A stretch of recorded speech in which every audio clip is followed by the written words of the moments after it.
আসসালামু আলাইকুম। একদিকে জেনারেল আজিজের উপর মার্কিন নিষেধাজ্ঞা, অন্যদিকে এমপি আনোয়ার আজিম আনারের খুনের ঘটনা, তার মাঝে কিন্তু থেমে নেই নির্বাচনী সহিংসতা। একটি মানবিক রিপোর্ট প্রথম আলো প্রকাশ করেছে, নির্বাচনী সহিংসতা, ১৬ বছর পর সংসারে আসছে যমজ সন্তান, দেখে যেতে পারলেন না বাবা। এর কারণ হলো, যে বাবার কথা বলা হচ্ছে সেই বাবার মৃত্যু হয়েছে নির্বাচনী সহিংসতায়। তিনি ভাইস চেয়ারম্যান পদে নির্বাচন করেছেন, কিন্তু প্রতিপক্ষের হামলায় তিনি নিহত হয়েছেন। খবরে বলা হচ্ছে, লিজা আক্তার ও সুমন মিয়ার বিয়ে হয় প্রায় ১৬ বছর আগে। দীর্ঘদিন তাদের সন্তান হয়নি। বিদেশে চিকিৎসার পর গত বছর অন্তঃসত্ত্বা হন লিজা। গত ৪ মাস তিনি রাজধানীর একটি বেসরকারি হাসপাতালে চিকিৎসকের পর্যবেক্ষণে রয়েছেন।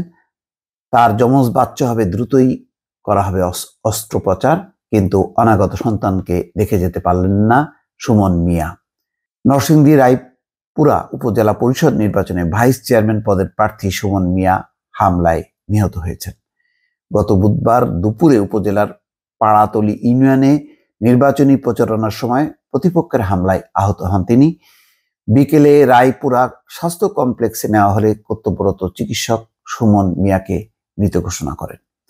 নিহত সুমন মিয়া উপজেলার চর সুবুদ্দি ইউনিয়ন পরিষদের চেয়ারম্যান নাসির উদ্দিনের ছেলে। তার বাড়ি চর সুবুদ্দি ইউনিয়নের মহিষবেড় গ্রামে। সুমন মিয়া উপজেলা পরিষদ নির্বাচনে তালা প্রতীকে ভাইস চেয়ারম্যান প্রার্থী ছিলেন। তিনি অ্যাগ্রো ফার্মা, পোলট্রি ফিড, মাছের খামারের ব্যবসা করতেন। নরসিংদী শহরের সাটিরপাড়া এলাকায় স্ত্রীকে নিয়ে বসবাস করতেন তিনি। ময়নাতদন্ত শেষে বৃহস্পতিবার দুপুরে নরসিংদী সদর হাসপাতাল মর্গ থেকে সুমন মিয়ার লাশ স্বজনদের কাছে হস্তান্তর করে পুলিশ। এদিকে প্রার্থী নিহত হওয়ার ঘটনায় উপজেলা পরিষদের সব পদের নির্বাচন স্থগিত করেছে নির্বাচন কমিশন। একটি ছবি দেখা যাচ্ছে, নরসিংদী রায়পুরায় হামলায় নিহত ভাইস চেয়ারম্যান প্রার্থী সুমন মিয়ার বাড়িতে জড়ো হয়েছেন তার স্বজন এবং স্থানীয় লোকজন। বৃহস্পতিবার দুপুরে উপজেলার মহিষবেড় গ্রামে এই চিত্র। দুপুর 12টার দিকে মহিষবেড় গ্রামে দেখা যায় নাসির উদ্দিনের বাড়িতে অসংখ্য মানুষ। তারা শোকাহত পরিবারের সদস্যদের সান্ত্বনা দিচ্ছেন।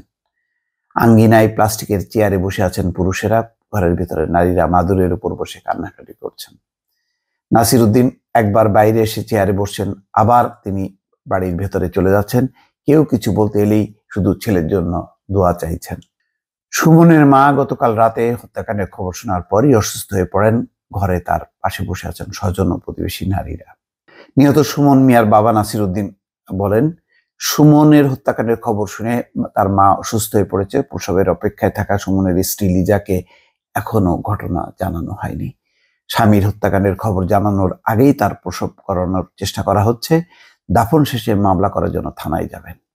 দর্শক, এই হচ্ছে বিষয়, এবং সবই আওয়ামী লীগের যেই পাল্টাপাল্টি সংঘাত, সেই সংঘাতের জোরেই কিন্তু সুমন মিয়ার এই পরিণতি। দর্শক, ভালো থাকবেন। আল্লাহ হাফেজ।